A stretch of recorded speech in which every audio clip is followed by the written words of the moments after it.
Hi, my name is Simone, in case you don't watch my vlog or know this, because I don't vlog that often, and I am making a video response to a question that was discussed on AMC Movie Talk.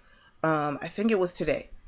So this could be long because this is a really complicated question, but it really plays into, I just used the word really like 10 times in the same sentence. It plays into what I am interested in. I love film, and I love my culture. So the question said, it referenced the recent controversy over Donald Sterling's comments.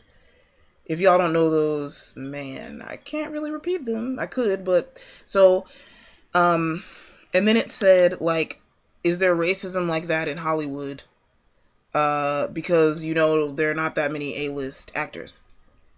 And AMC Movie Talk gave this really rushed, like, I don't know, answer. And I felt like I needed to respond to it because I didn't feel like it told the whole story. Okay, I'm going to stop. This is glare. I didn't feel like it told the whole story, and it's a really multifaceted question. Because this person said, first of all, are there racist people like that in Hollywood? Then this person said, like, does that affect casting decisions? And so I feel like I have to divide this up. Okay, so first of all, are there racist people in Hollywood? Yes. In my opinion, or not opinion, but speculation, there's got to be like at least one like racist person in Hollywood. Just because I don't want to say there are racist people everywhere. Like, I'm not just trying to be dismal and doom and gloom, but I'm just saying, like, not that it like, oh my gosh, I'm so upset about this, but yes, there've got to be at least one or two people, probably more, in the film industry who are racist. Racism is a very old ideology. I mean, we're talking about, like, before the United States was founded, before Jesus was born. Like, we're talking about Isaac and Ishmael and their descendants fighting, and ethnic groups contending with other ethnic groups based on ethnicity. So, yeah, I mean, that's gone on for thousands of years, so it can't really stop all, like, it's not something that could just grind to a halt and completely stop forever. And our country has been progressively getting better, but I don't think that you could say like 100% of racism is gone. I don't think you could just say like 100%. Even if 98% of it were, there would still be the two. So that's that. But do I think that casting decisions in Hollywood and the like frequency of when you see African Americans, do I think that that's based on racism? That's a very different question. Okay, casting decisions.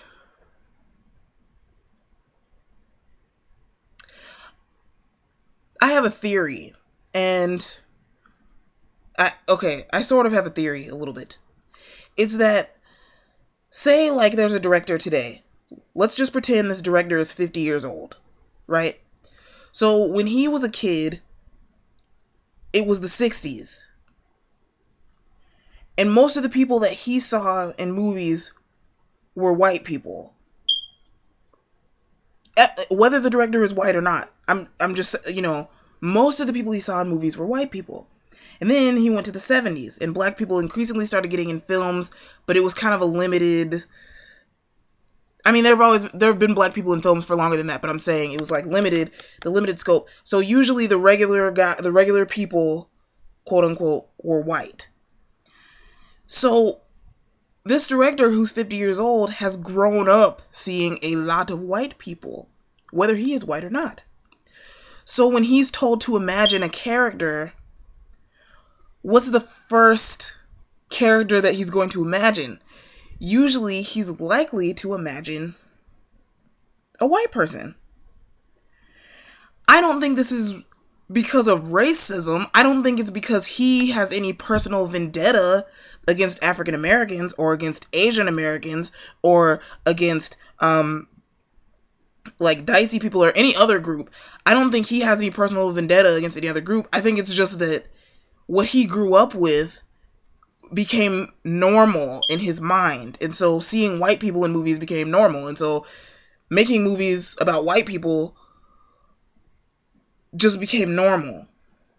I'm not saying that this is like a complete excuse for any lack of diversity. I'm just saying that might be part of what has caused it. So yeah, there's that. That's a piece of the puzzle, I think. But then you talk about like, okay, so you're imagining regular people and you're imagining white people, okay? And this happens to me. I'm African American, but when I'm reading a book and it doesn't say the race of the main character, I often will imagine a white person. I mean, I just do, you know. Okay, so are we moving on to a different? Yeah, we're moving on to a different part of this. Let's say, okay, so the idea that there are a few African American A-list actors, I very, very much agree with that, and I see that. Hollywood has a thing, you know, Bankability, which is like, if your movies make a lot of money, you get cast in more movies so that those movies can make a lot of money. So it's like, if directors think like, hey, I can put Denzel Washington in my movie and it's going to make a lot of money, let's put Denzel Washington in the movie. Even if we didn't necessarily write the role for a black person or like whatever, we're just going to put him in the movie because it's going to make money. So I do think there are those few actors, Denzel Washington, Morgan Freeman, Will Smith, Samuel L. Jackson, whose names will be attached to a film and can cause it to make a lot of money, and that helps them to get cast in a lot of films. But, so in that way, it's like they kind of had to forge their own path.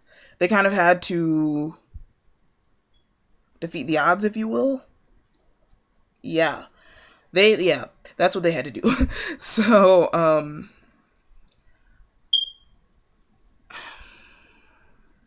I'm part of that is something, okay, I think I'm going to come back to that, but okay. So, let's talk for a second about diversity in film. Why it's important and what's changing about it. I will say, I think diversity in film has been increasing a lot over the course of, let's say, good 4.5 decades. It has been increasing a lot in terms of like seeing a number of people who were not white in films. But the thing is like I said, like there are other ethnic groups that I think are really underrepresented in film. African Americans may be underrepresented. I haven't taken the exact percentage, but like I definitely think that like, well, I don't want to call out like people. Well, I already did, but yeah, I definitely think that there are like other ethnic groups that are like really underrepresented in American film, and it's kind of unfortunate because it's hard for those actors to get work too, or people who belong to more than one ethnic group, people who are like biracial. You know, it's kind of hard for them to get work as actors, and then if I could think of like 3 biracial actors off the top of my head, you know, Rashida Jones and Troy Belisario and Jennifer Beals. You know, they're all biracial. But like, do we necessarily know that when we're watching them? I don't know. And that doesn't mean that I think like, oh yeah, well they have to play biracial characters. I'm not saying that. I'm just saying, it would be good to see more diversity on all fronts, not just on the African American front, on all fronts. It would be good to see that. And I think it is headed that way. We've had films, like Life of Pi and Slumdog Millionaire, and, that have done really well. So, critically. So, film is headed in the way of more diversity, and that is yay! Especially because demographics are changing in the U.S. as to who's, some groups are growing, and okay, so that's happening. But then it's like, why is diversity important? Quite a few reasons. But I would say one of these is because of empathy. Empathy a lot of times means like, I feel sad for that person because I know what it's like to be in that situation. But empathy also can generally be used to mean I like people with whom I can identify.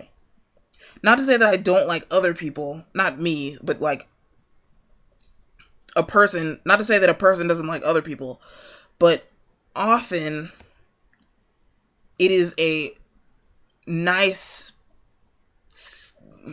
People like to see characters in films, generally like to see characters in films with whom they can identify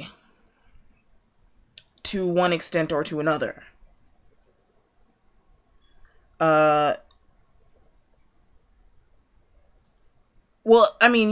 It's one of the rules of like screenwriting that your main character should be relatable. But empathy, I think, is... I can't speak for other communities because I'm African American, so I've always been in the African American community, so I can't completely speak for them, but I know it's like very prevalent as a mindset it's very prevalent in the African American community, and it goes with something that you might call... What would I call this? It's like the theory that if a few of us succeed, we all have succeeded. By us, I mean a group of people, and in this case, African Americans. Okay? It'll make more sense, like, if you've ever read the book Invisible Man. Invisible Man is, like, really cutting-edge book. It talks about a lot of the mindsets that were prevalent in the African American community at the time, in the 1920s, and then...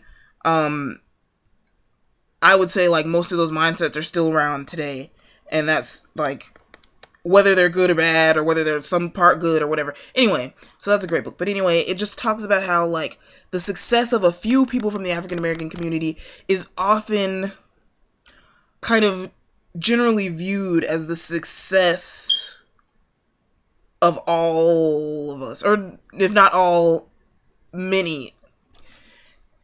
It's hard to explain, but it's like if Lee Daniels wins an Oscar, and he hasn't won an Oscar yet, but he's been nominated, so it's like, come on, Lee Daniels, if he wins an Oscar, and, because he's African American, right, I'm going to feel really proud of him.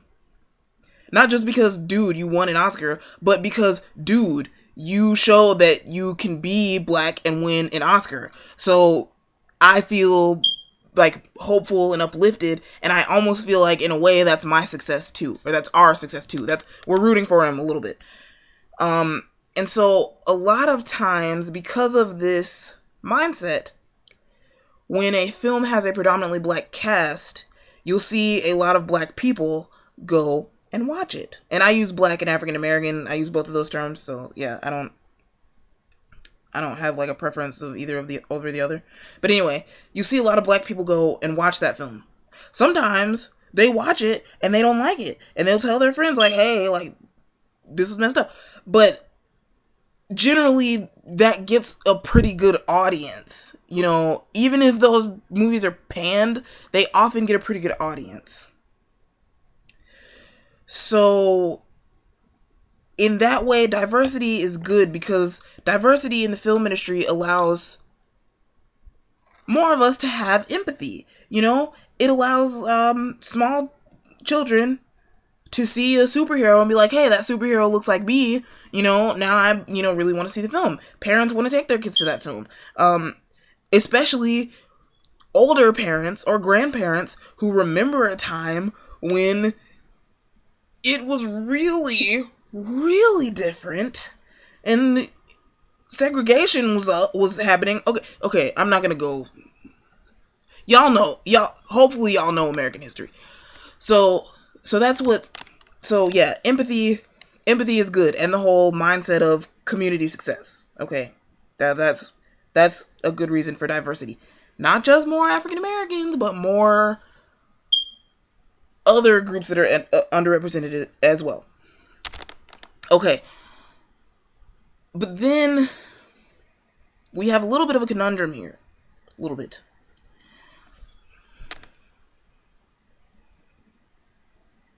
It is so hard to explain this last piece of the question. It's so hard to explain. But earlier we were talking about some actors getting, like a few actors getting a lot of roles.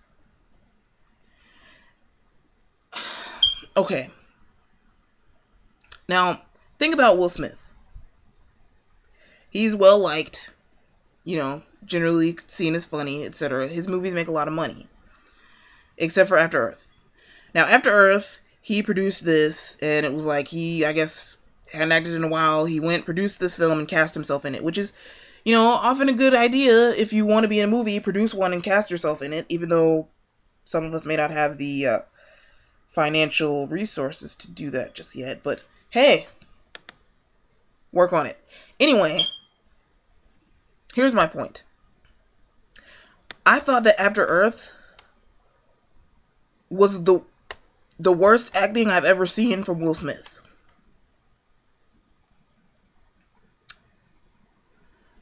And it was outside of his comfort zone. It was outside of what he usually plays. But I don't think that's what made it terrible. I think what made it terrible is the character that he played was like this very one-dimensional, like unrealistic person who only had like one facial expression, and like it wouldn't have been fun to watch anyone play that. But to watch Will Smith, who usually plays charismatic characters, playing this guy who's just like, take a knee, cadet, or whatever, all of that, it was like, what are you doing? However, that doesn't mean that Will Smith can't step out of his comfort zone and be great, because he stepped out of his comfort zone when he played Ali, and that was like my favorite performance of his, right? So he was outside of his comfort zone, and it worked well. Now here's the point here, right? The point is, sometimes, well, this doesn't just happen to African American actors, but all actors are in danger of being typecast. However,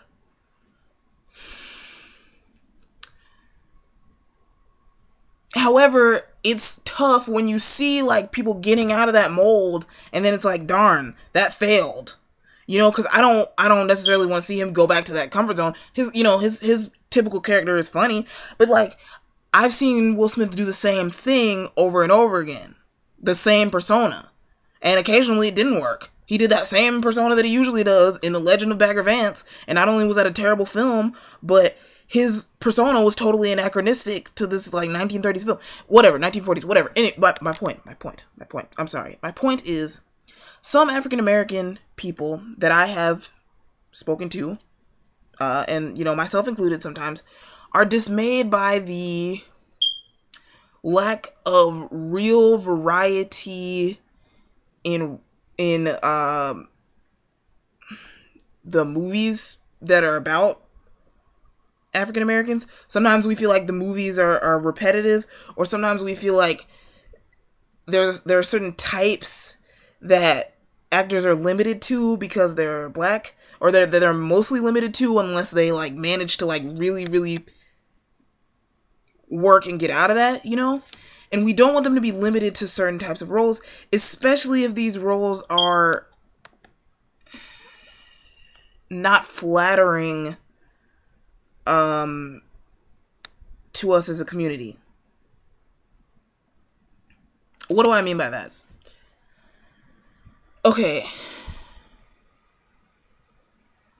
So if you see a lot of African Americans playing criminals, and I'm not just saying, oh my gosh, black people should never play criminals. I'm not saying that, but I'm saying sometimes, some African Americans get a little bit disappointed that it's like, okay, we see a lot of us playing criminals, but we don't see a lot of us playing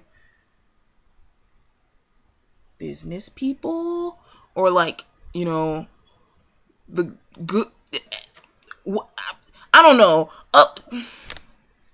the amount of variety, just a variety, like it would be great if there could be more variety in the roles for African American people and in the movies about African American people, because some of us feel like we have seen the same family movie over and over again, or that we've seen a certain type of movie that came out and worked really well at the beginning, but then maybe that same director kept doing similar storylines, and then eventually those storylines got less thought out and more,